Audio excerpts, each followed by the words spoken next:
On commercialise notre lait dans la coopérative Lactunion. Et on a eu une demande de la coopérative sur un marché très spécifique, le marché du lait avec une alimentation sans OGM, soucieux de la commercialisation de notre lait, mais aussi de l'attente sociétale que demandent les consommateurs. On a sauté le pas tout de suite et on a non seulement changé notre mode de traite, notre gestion d'élevage et notre alimentation aussi qui est passée à des granulés de production.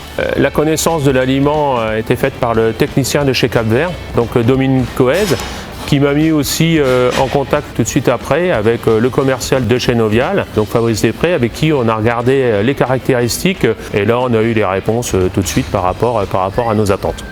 Alors la transition a eu lieu en début d'année 2020, donc on est sorti d'un système d'alimentation de matières premières, voilà, un soja d'importation. On a eu quand même une inquiétude par rapport à la performance de cet aliment suite au granulé, donc on a été très vigilant. En ayant le robot de traite, on a systématiquement l'information journalière. Donc si dès le démarrage on avait eu quoi que ce soit comme problème, on l'aurait soulevé tout de suite au niveau des performances du robot. Au contraire, on a eu un aliment qui était plutôt très appétant. On a plutôt remarqué une augmentation de la fréquentation plutôt qu'une baisse. Tout de suite, on a vu une augmentation de la production journalière, donc facilement entre 1 et 2 kilos sur l'ensemble du troupeau. On s'est aperçu d'une montée d'un point aussi bien du taux de matière grasse que du taux protéique, avec une rémunération à 5,39 du gramme de protéique et 2,96 du gramme de matière grasse.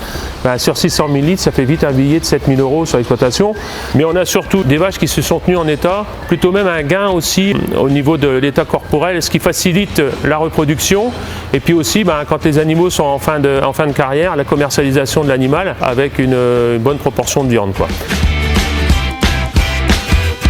Mon rôle ici, il a vraiment été d'épauler Dominique parce que M. Hiner voulait continuer en soja sans OGM. Avec tous ces aspects sociétaux, on sent que le soja va être moins utilisé dans les années à venir. Et nous, notre travail chez Novial, c'est de formuler des aliments avec peu ou pas de soja d'importation. Et donc j'ai rebâti avec ma formulatrice chez Novial une gamme, donc un aliment spécifique pour les gens comme M. Hiner qui quittaient le soja pour partir dans l'aliment complet.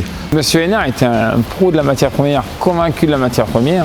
Et c'est vrai qu'il n'était pas du tout prêt à faire le pas d'utiliser de l'aliment composé. Le correcteur azoté qu'on utilise au robot à la place du soja, donc qui est le Tracy Premium, est très bien placé au niveau prix par rapport à du soja. Et M. Hiner, il en est convaincu et il n'hésite pas à le dire à tous les gens qui viennent le voir. Il nous fait la promotion du produit régulièrement. On ne désespère pas aujourd'hui de pouvoir commercialiser nos bovins avec cette démarche sans OGM sur les bœufs laitiers ou même sur les vaches de réforme, où là il y a encore peut-être à travailler, je pense, pour rentrer dans cette démarche.